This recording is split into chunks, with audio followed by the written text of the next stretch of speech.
Greetings, Otaku Faithful. Thank you for joining me again this week. Once again, it's Larry Williams, OAW Commander-in-Chief, and I'm here to bring you yet again another ThunderCats episode review right here on Otaku Assemble! Weekly, as always, here to bring you the latest in this week's ThunderCat episode review. Now, before I jump into the review, I want to make a quick apology to the Otaku Faithful, to all of my viewers, my subscribers, because earlier this week I did promise a movie review and a music review. Now, if you guys will recall in my past few videos when I announced the fall 2011 schedule, weekly movie and music reviews aren't part of the weekly schedule. That was just something special that I wanted to do this week to commemorate the new season. However, my schedule this week was not as lenient as I thought it would be. I thought I would have enough time to, crank out 2 extra vids. I even have to postpone my first video game review for the same reasons, because I thought I'd have enough time and apparently I didn't. And it's not to say that, oh, I can't do the videos now. I mean, sure, I could do them now, but the whole point was to get them out, earlier this week. But rest assured, I will get around to doing those videos, because I am still planning to review Rise of the Planet of the Apes. I am still planning to review Blue October's latest album, Any Man in America, and the NCAA and Madden 2012 review. I'm going to postpone that probably until towards the end of the month, because I want to get a good gist of both games, because I haven't played every mode in both games. So I want to get a nice, well-rounded perspective on both those series before I decide to sit down, review them, and then compare and contrast them. But with that said, I'm here to bring you this week's ThunderCats episode review, and this is episode 8. I got the episode number right this week. This is episode 8, and it's entitled The Duelist and the Drifter. Now, what I'm going to get into with this review is the vocabulary word of the day, and that is archetype. This review, we're going to talk about archetypes, but I just want to give you guys a brief rundown of what actually occurred in this episode. So in this episode, Lionel is once again separated from the team, but this time he is sent into the town in order to gather supplies for the Thunder Tank. Well, it just so happens that this town is a swordsman town. This is the place where swordsmen from all across the land, they gather to test their skills against each other. And there are also a lot of blacksmiths here. There are a lot of sword merchants. This is pretty much it's like a sword show. That's pretty much what Lionel did this week. He went to a sword show. However, he runs into 2 very, very intriguing characters this week. The first is the Drifter. Now, the Drifter I will discuss in full detail later on in this review. So will I will do the same thing with the Duelist, because both of those characters fall under the vocabulary word of the day, which is archetype.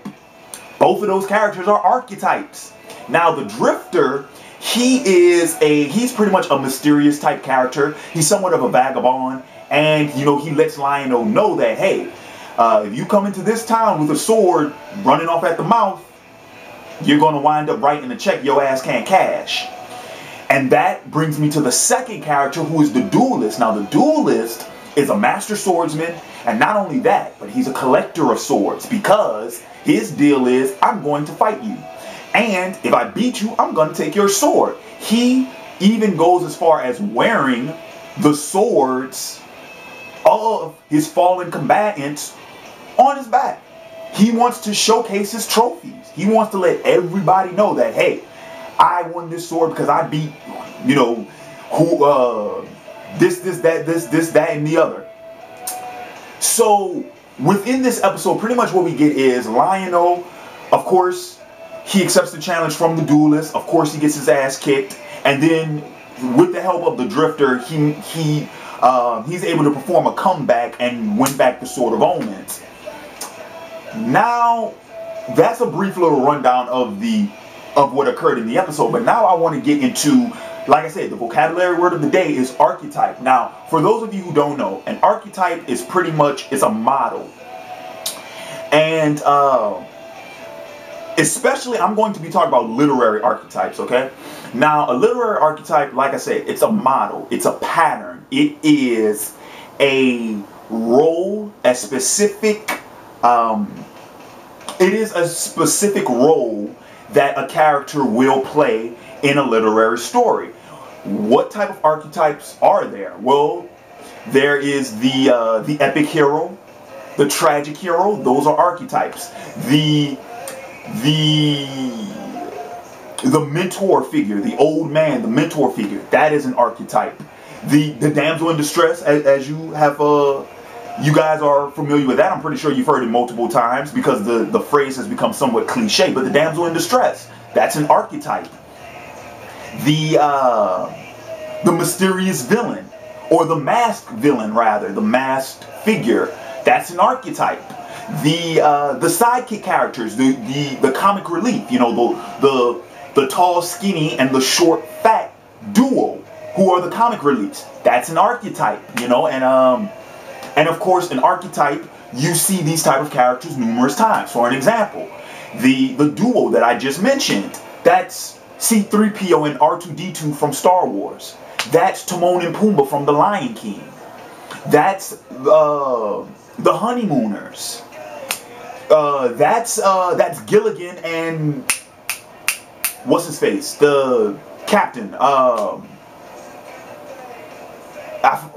Skipper. That's Gilligan and the Skipper. You see what I'm saying? Okay. The physical aspects aren't there, but Fred Flintstone and Barney Rubble, they fall within that archetype, even though, you know, physically, you know, it's not like Barney is smaller than Fred, but you see what I'm saying? The little best friend buddy comic duo, that's an archetype, of course. And then, of course, I mean, the epic hero. Do we really need to get into this discussion of the archetypes? You know, King Arthur, Beowulf, Gilgamesh, take your pick. Where do I start? Achilles, Odysseus, Aeneas. It goes on and on and on and on and on.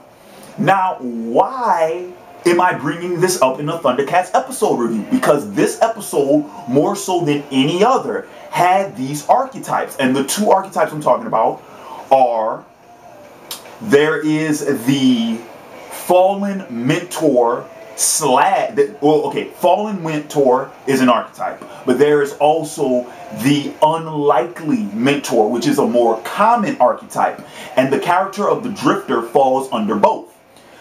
Now, when I say the unlikely mentor, what I'm talking about is, I'm talking about the type of character where they're the master, they're the great mentor figure, but you wouldn't expect them to. Examples: Yoda from Star Wars, the unlikely mentor. Why? Because when we first get introduced to Yoda in Empire Strikes Back, you know, he's this, this little puppet type, humorous character. You see what I'm saying? And then we find out he's a fucking Jedi Master. If you guys remember Teen Titans, the episode when Robin seeks out the Master, it's this old lady that keeps telling him, oh, you gotta climb this mountain and you gotta fight these obstacles before the Master will accept you. And then come to find out, she's the Master, the unlikely mentor. So the Drifter, he falls into that archetype because when we first get introduced to him, like I said, he's a vagabond. Fuck, he practically resembles a scarecrow almost. He's a jackrabbit, but he looks like a scarecrow, you know? But even at the very beginning of the episode, I knew, after that first conversation with Lionel, I knew this is a swordsman. If this is a swordsman city, Lionel is going to learn some type of swordsmanship, and he's going to learn it from the Drifter. I know that. I knew that. Well, Larry, how can you say you knew that? Because if you read enough literature, if you watch enough television, if you watch enough movies, if you play enough video games, if you pay attention to the archetypes, you can see them as they come. Now, the second character that I'm going to bring up is the character of the Duelist. Now, I will admit, I don't know exactly where to categorize the Duelist. Under which archetype does he fall? I am going to place him under the archetype of the I will place him under the archetype of the hunter. Now, why would I place him under the archetype of the hunter? Let me tell you what my reasoning behind this is. Because he is a character who fights swordsmen. And in return, he takes their swords. He collects them. The same way that a hunter always wants to battle the biggest prey, the most dangerous animals. And what does he do? He takes their heads as trophies and he places them on his wall. The duelist in that aspect falls under that type of archetype. But he is also the trickster.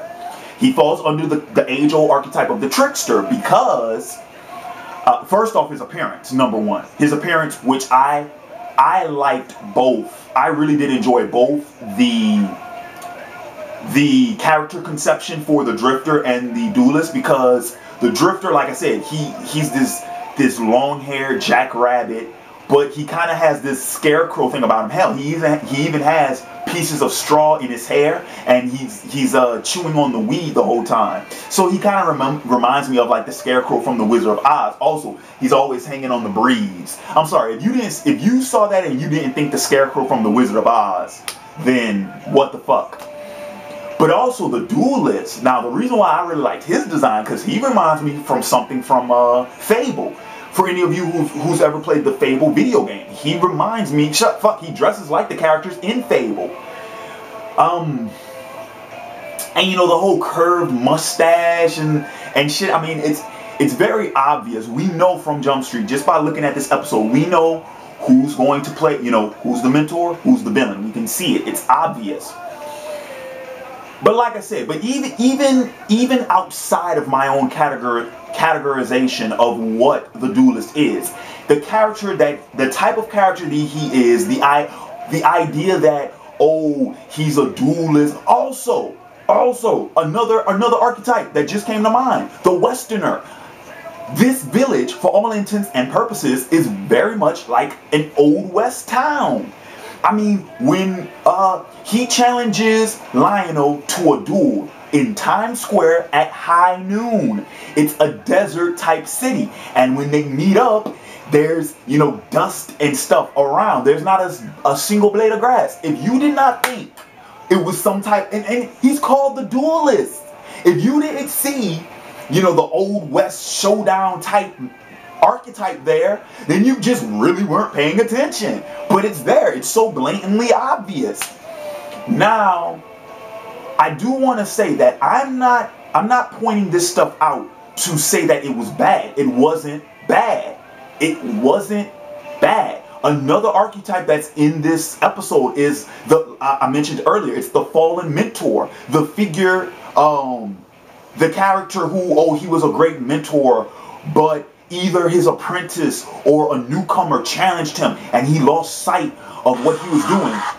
He lost sight of what he was doing. He lost himself, and that led to his downfall. We've seen this many times before. Just a couple examples that come to mind.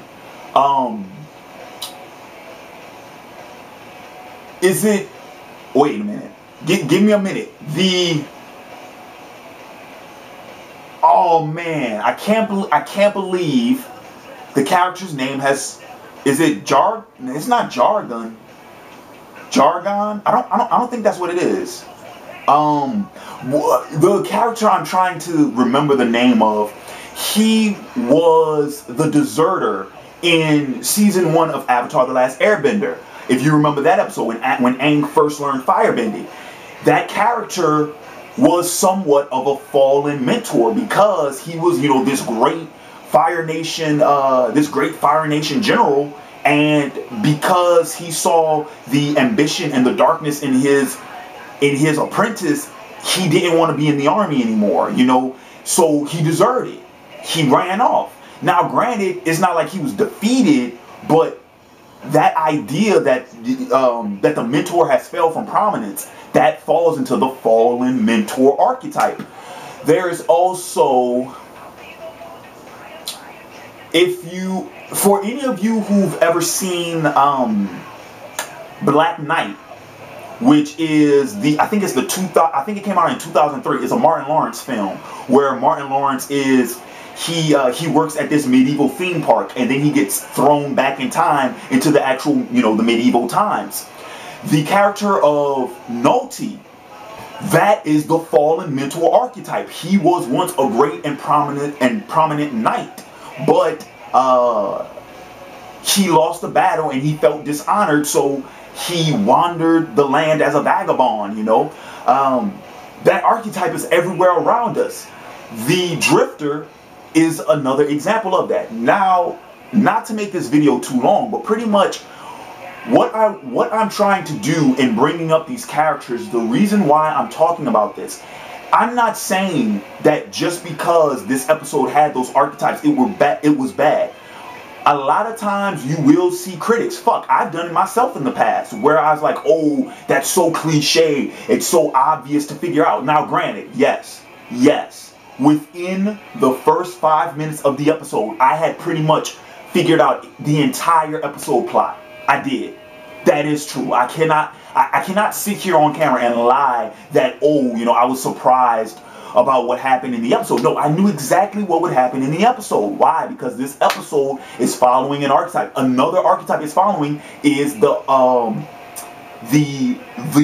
apprentice, the young swordsman apprentice. We've seen this type of story multiple times, especially for you fans of anime. It's in Japanese literature so many times before. Just think about this. A young swordsman seeks out the greatest swordsman in the land and finds out through an unlikely source that how the great swordsman came to prominence, and it turns out that the unlikely source was the great blacksmith who forged this almighty sword, or he was the other swordsman master, or father, or something like that. If that story sounds familiar to you, it's because we've seen it multiple times. Once again, I am not saying that this episode was bad just because it had a lot of archetypes in it. I'm not saying that at all. I enjoyed this episode despite the fact that it was very predictable. I still enjoyed watching it because the characters of the Drifter and the Duelist were so unique. Well, correction. Time out. Not unique. They were intriguing. Not unique, intriguing. There's a difference. Unique means they stand alone. I've never seen anything like that before. Intriguing means that they held my interest. They made me want to learn more about the character. There's a difference. They were intriguing, but they weren't unique. But with that said, the reason why I'm bringing this up in this review is because I want you all to recognize it. I would like to think that my videos are just as informative as they are entertaining. This is me being informative. This is me educating you all on something that you might not have realized, or something that may have just completely slipped your mind, or completely gotten past your gotten past you. I mean, how many of you, after watching this episode, just changed the channel and would have thought nothing of it? That's why I'm making this video. That's why I do my reviews, and that's why I'm bringing this up. Because I want you guys to stop for a minute and think about this. Now, honestly, I have to say, this is the shit that I enjoy. This is what I do. This is what I do. This is what I like to do. I like to watch a cartoon, I like to watch a movie, I like to read a manga or a comic book and be able to pick this shit out like this, Now granted, I have more fun when it's well hidden. Usually when it's this obvious, it's not that enjoyable. But I did like this episode. I did. I mean, it was a good episode. So with that said, I know this video, I think what, I'm at 20 minutes or so. So I'm just going to go ahead and I'm going to wrap this review up. But once again, like I said, guys, as much as I like my videos to be entertaining, I also like for them to be informative. And I want to know your thoughts on this. Please comment below, or video responses are welcome. Let me know what you guys think about this. I mean, shit, even if you just want to talk to me about character types, by all means, comment below. But with that said, I'm going to go ahead and wrap up this review. Thank you all for joining me again this week. I also want to remind you all that tomorrow, Yeah, it should be tomorrow. Either tomorrow or Sunday, I'm going to upload this week's rant, which is my problems with new YouTubers. And then Monday will be my first NFL recap video of the week 1 games. So, oh, and also my teaser trailer for my Return to Rogues Gallery Incorporated is uploaded, and I will begin uploading videos on that channel starting next Saturday, September 17th, with the new home of the favorite hero, favorite villain segment. So with that said, this is Larry Williams, OAW Commander-in-Chief, signing off, and I'll catch you cats later. Peace.